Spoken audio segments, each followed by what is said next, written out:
The day Harriet Vane agreed to let a stranger sleep in her print shop's back room was the same day she decided she had officially lost her mind. It was not a decision made lightly. Harriet was not by nature a woman who made careless choices. She had been raised in a printer's household. Her father's ink still lived under her fingernails in a way soap could not fully argue with, and printers, her father had always said, understood better than most that every word committed to page was permanent. You did not set type carelessly. You did not let strangers through your door carelessly either. But the stranger had fixed the press. That was the thing. That was the whole of it, really, if she were being honest with herself. The Vane press had been her father's before it was hers, and her grandfather's before that. 3 generations of Vanes had run this shop on Briar Street in Halifax, Nova Scotia, setting type for local merchants, printing notices and pamphlets, and, in her grandfather's proudest era, a short-lived literary magazine that had lasted 11 issues before the readers ran out of enthusiasm. The press itself, a Colombian iron hand press with a gilded eagle mounted at the top, was older than the building. Her father had called it Eleanor. Harriet had kept the name. Eleanor had broken on a Thursday in late October, which was the worst possible timing. Given that Harriet had 300 handbills promised to Morrison's Dry Goods by Monday morning, and a broadsheet order for the Methodist Church Choir's winter concert that she absolutely could not lose because the choir director's wife was the sort of woman whose opinions spread through Halifax society the way fire spread through dry paper. The mechanism that drove the platen had sheared somewhere inside, in a part of the press that Harriet could not reach and could not see clearly, and could not, for all her years working alongside it, properly name. She had sent word to the machinist on Gottingen Street. He had sent word back that he was ill. His apprentice was in Truro, and he wished her well. She had sat on the floor of the shop for a full 10 minutes feeling very precisely the way the press looked, seized up, inoperable, and somewhat undignified. It was in this state, flour on her apron from the bread she'd abandoned, ink on her hands, her dark hair coming loose from its pins, that she first saw the man standing in her open doorway. He was tall, that was the first thing, tall, and somewhat damp from the harbour fog that had been rolling in all morning, his coat worn at the elbows in the particular way that suggested it had once been a fine coat and had since been asked to work harder than it was designed for. He had dark eyes and a jaw that needed attention and the look of a man who had recently lost an argument with the weather. "I beg your pardon," he said. He had an accent she could not immediately place. Not Halifax, not anywhere nearby. The door was open. "I was wondering if you had work." Harriet looked at him. She looked at Eleanor. She looked back at him. "Can you fix a Colombian press?" He was quiet for a moment. He stepped inside without being invited, which she noted, and moved around the counter with the ease of a man who did not consider himself out of place anywhere, which she also noted, and crouched down beside Eleanor and looked at her the way a doctor looks at a patient.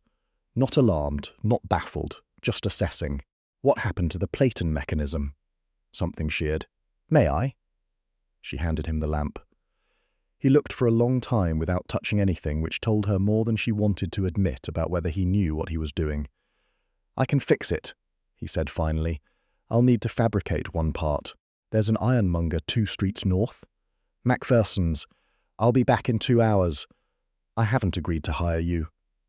He stood up and looked at her with an expression that was not quite amusement and not quite seriousness, but lived in the complicated territory between them. "No," he said, "you haven't." He came back in 1 hour and 40 minutes. He fixed Eleanor in 3 hours after that, working in a focused, unhurried silence that Harriet found both unusual and, against her better judgment, restful. He did not make conversation for the sake of filling air. He asked 3 precise questions about the press's history, listened carefully to the answers, and returned to the work. By 7 o'clock in the evening, Eleanor was running again, smoother than she had in months, if Harriet was being honest, which she preferred to be. She paid him for the day and the part. He accepted without negotiation. "There's a room in the back," she said, and then stood very still, somewhat surprised to find herself saying it. "It's not large. It has a cot and a window that sticks. I'm behind on the Morrison order and the Methodist broadsheet, and my typesetter left last month to go to Toronto. If you wanted to work through the end of the month, I would pay you fairly and you could have the room.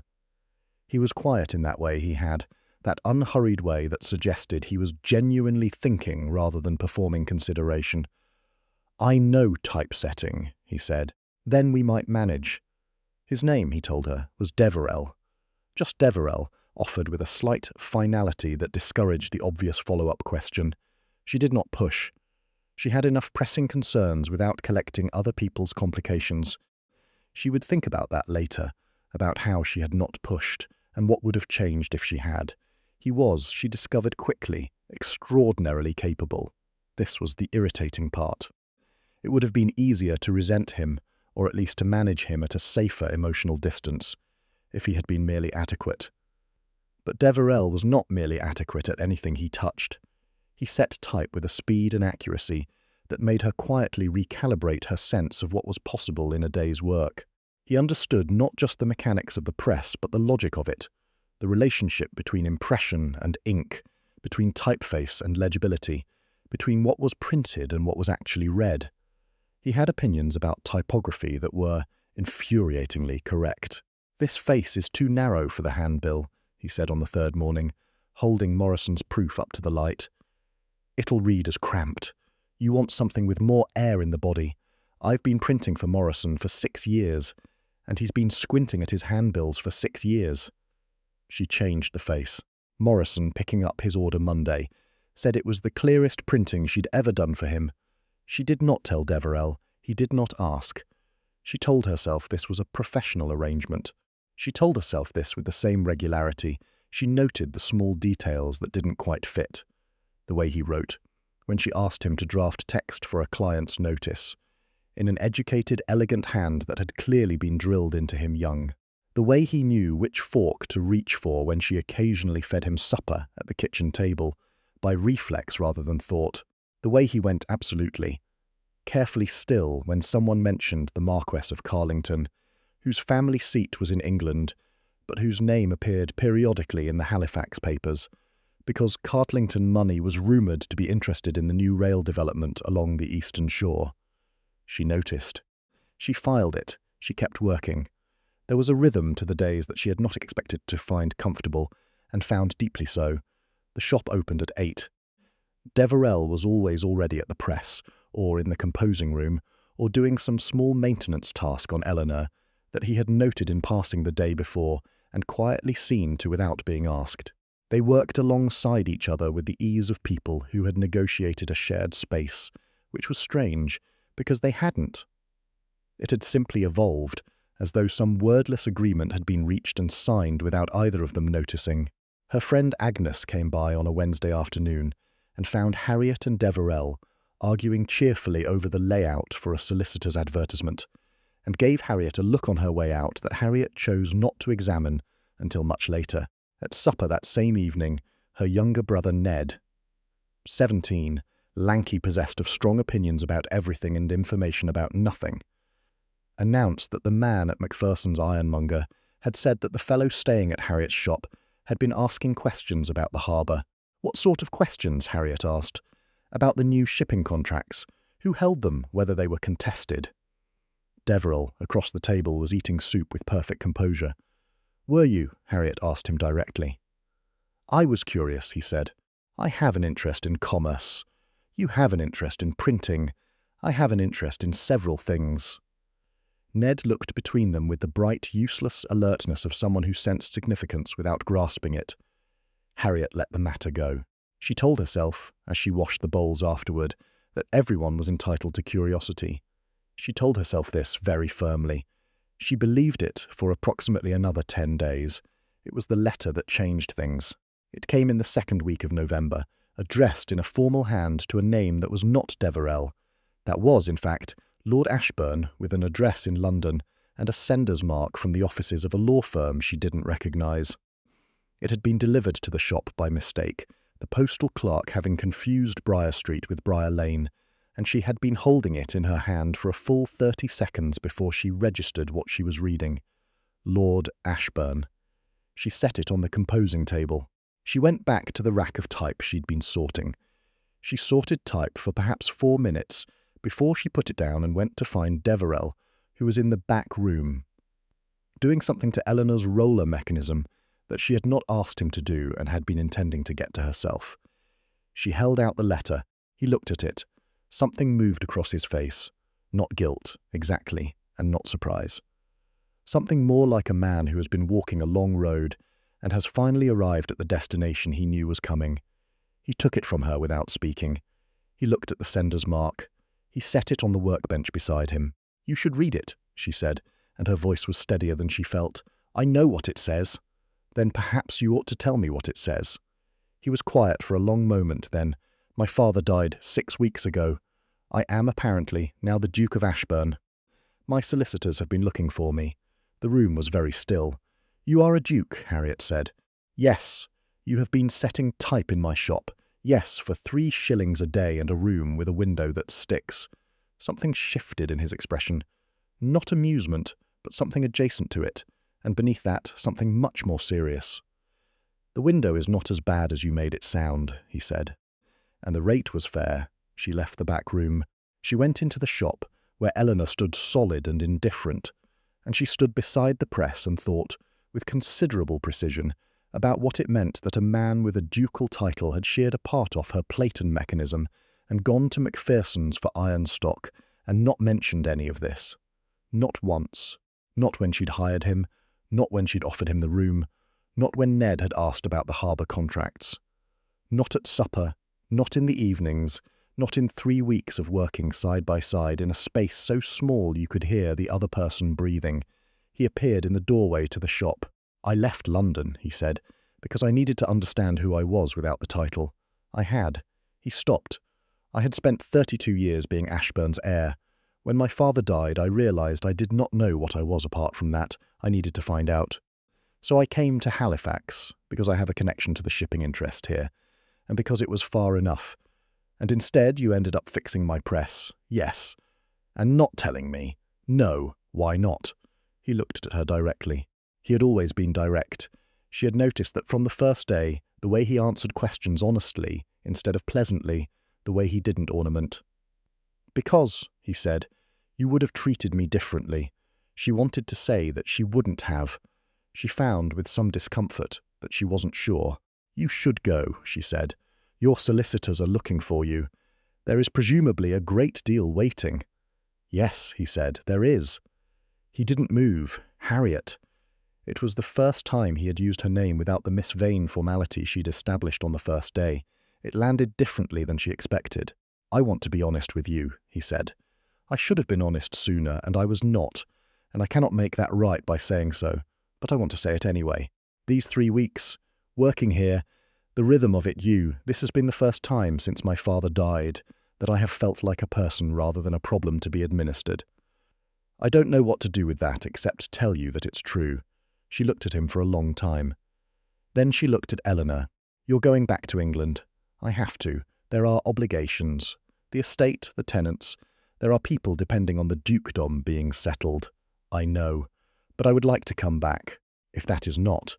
He stopped again, and she noticed that he stopped more frequently now, the careful composure coming apart at its edges, in a way that she found both alarming and oddly reassuring. "If that is not something you would want, I understand completely." Harriet had grown up in this shop. She had learned to read here, setting type beside her father, pulling the lever of the press with both hands. She had kept it running through her father's illness, through his death, through the departure of 2 typesetters, and one particularly difficult winter, and one very confident creditor who had believed, wrongly, that a woman alone could be frightened into selling. She had not been frightened. She had not sold. She was not, she thought, particularly good at things that required her to soften. But she was very good at looking at evidence and reaching conclusions. "You know the shipping contracts in Halifax," she said. "Some of them, yes. Carlington is one of your neighbours, in England." Something crossed his face. "A near neighbour. We are not on warm terms." And the harbour questions. I was trying to understand whether his interests here were connected to certain pressures being applied to my family's holdings. He paused. "He would prefer the Ashburn properties to be sold piecemeal. My father refused. I intend to refuse as well." She thought about this. She thought about a man who had known who his enemy was, and had still chosen to work with his hands and learn the shape of his own character before picking up that particular fight. "You can write to me," she said finally, "when you're in London, if you want to." He was very still. "I would like that very much. I make no promises about anything beyond correspondence. I know I won't come to England. I would not ask you to. But if you come back to Halifax—" She stopped. She was not entirely certain what she was going to say, so she said the part she was certain of. "If you come back to Halifax, you should know that I will probably put you to work again." He looked at her, and for the first time since she had known him, he smiled, fully, genuinely, the careful composure gone. It made him look younger. It made him look, she thought, like the person he had been trying to find. "Good," he said.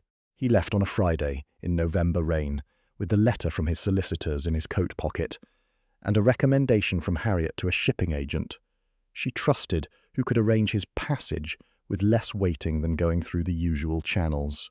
She wrote it out herself on Vane Press letterhead, which she had not planned to do, and did before she had entirely decided to.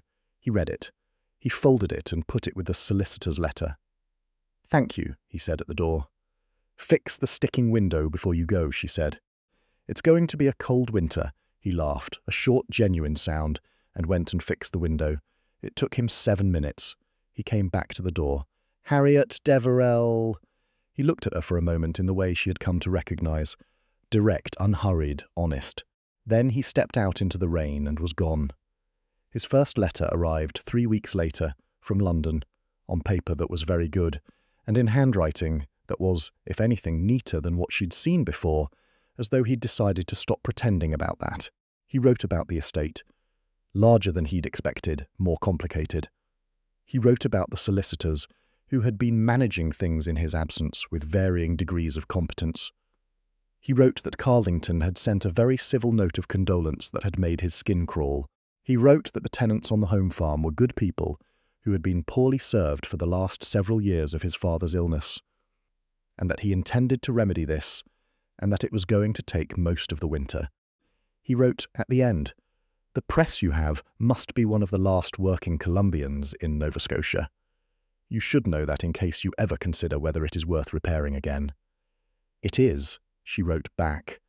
She wrote about the Morrison account, which had expanded because the handbills had been so well received. She wrote about a new client, a woman who ran a millinery on Barrington Street and wanted printed cards for her spring season, and who had strong opinions about decorative borders.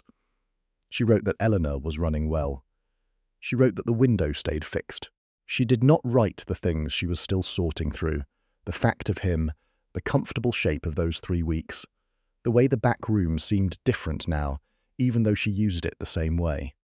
She wrote around them the way you worked around a piece of type that kept shifting in the frame, attending to it carefully, without yet knowing quite how to set it. His second letter came in January. Her reply went back the same week. By March, they were writing fortnightly, and the letters were longer, and she found herself noting things during the day. A sentence she wanted to tell him, a problem she'd worked through that she thought he'd find interesting, and understood that this was itself a kind of answer to questions she hadn't quite finished asking. In April, he wrote that he would be in Halifax by June, the shipping interests, the Carlington matter, which was resolved but required a final negotiation in person. He wrote these reasons out in careful order, and she read them carefully and recognized in the careful ordering the same quality she'd noticed from the first day. A man who was honest, even when honesty was not simple. She wrote back that June was a fine time of year in Halifax. She wrote that the shop would need its summer maintenance done, the sort of thing she could manage but that went faster with 2 people. She wrote that the cot was still there, but that the room at the top of the McGrath boarding house on Granville Street was much more comfortable, and she would put in a word with Mrs. McGrath if he liked. She meant it as a practical matter. She was fairly certain, reading it back, that he would understand it was also something else. An acknowledgement that he was coming back as himself, not as a stranger in a worn coat at her door, and that she was meeting him accordingly, that things would be different, that she wanted them to be. She sealed the letter and took it to the post office herself, which she didn't always do. On the walk back, The harbour was very bright in the spring light, the ships moving on the water, the smell of salt and timber, and the cold particular to the North Atlantic that never entirely left, even in the mild months. She had lived her whole life within a quarter-mile of this view. She had never once wanted to be anywhere else. She thought of a man sorting through a complicated inheritance in a rainy English county, writing letters on very good paper. She thought of him reading hers in whatever room he sat in, and finding in them the same thing she found in his. Evidence of a person she wanted to keep knowing. Harriet Vane went back to Briar Street. She opened the shop. She set Eleanor running, and worked through the morning in the ink and paper quiet that had been the sound of her whole life, and thought that by June it would have a different sound as well. She found she was ready for that.